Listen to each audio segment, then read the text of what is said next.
మేఘాల్లో సన్నాయి రాగం మోగింది, మేళాలు తాళాలు వినరండి, సిరికి శ్రీహరికి కళ్యాణం కానుంది, శ్రీరస్తు శుభమస్తు అనరండి.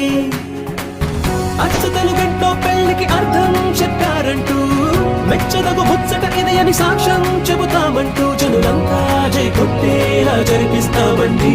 అందాల కుందనపు బొమ్మవని జత చే